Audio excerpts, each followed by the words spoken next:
నా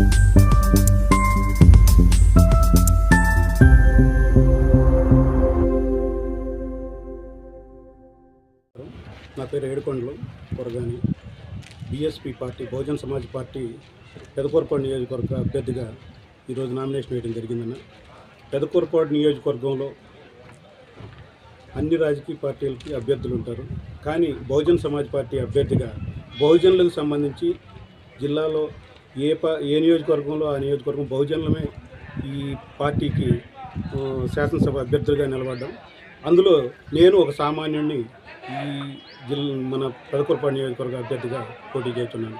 పెదకూరపాడు నియోజకవర్గంకి సంబంధించి ఎక్కడెక్కడి నుంచో వచ్చి పోటీ చేస్తున్న ప్రధాన పార్టీ అభ్యర్థులు కానివ్వండి, రైతు కూలీలకు సంబంధించి కానీ, పెదకూరపాడు నియోజకవర్గంలో ఉన్న రైతుల సమస్యలకు సంబంధించి కానీ ఏ ఒక్కరు పట్టించుకున్న పాపాన పోరు.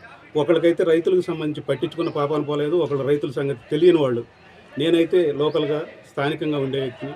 రైతులకు సంబంధించి తెలియలేదు, తెలుసుకోలేదు అనేది ఎందుకు చెబుతున్నానంటే, రైతులకు సంబంధించి సాగునీటికి సంబంధించి కానీ, తాగునీటికి సంబంధించి కానీ, ఇరిగేషన్ కెనాల్స్కి సంబంధించి కానీ నాకు 47 సంవత్సరాలు ఇప్పటి వరకు ఎప్పుడు కూడా పెదకూరపాడు నియోజకవర్గంలో ఉన్న కాలువల ద్వారా నీళ్లు రాకుండా ఉన్నది ఎప్పుడు నేను ఎరగనన్నా.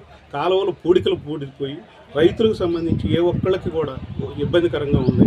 అది మాత్రం ఈ ప్రధాన పార్టీలు పట్టించుకోవట్లేదు. మా పార్టీకి సంబంధించి నేనైతే ఎమ్మెల్యే అభ్యర్థిగా రైతులకు సంబంధించి దీన్ని అందరూ బీసీ, ఎస్సీ, ఎస్టీలకు సంక్షేమ కార్యక్రమాలు అని చెప్తున్నారు. నేను రైతులకు సంబంధించి, రైతు కూలీలకు సంబంధించి మంచి చేయాలనే ఉద్దేశంతో ఈ ఎన్నికల్లో పోటీ చేయడం జరుగుతుంది.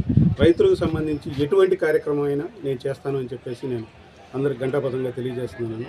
అదేవిధంగా సంక్షేమ కార్యక్రమాలు ఆటోమేటిక్గా అందరూ అనుభవించే విధంగా ఉంటుంది.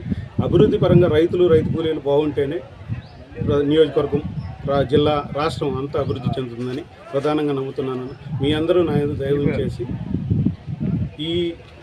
ఈ నియోజకవర్గంలో నేను బహుజన్ సమాజ్ పార్టీ తరఫున పోటీ చేస్తున్నది. మాది గుర్తు వచ్చేసరికి ఏనుగు గుర్తుకు మీరందరూ కూడా ఓటు వేసి నన్ను గెలిపించవలసిందిగా ప్రార్థిస్తున్నాను.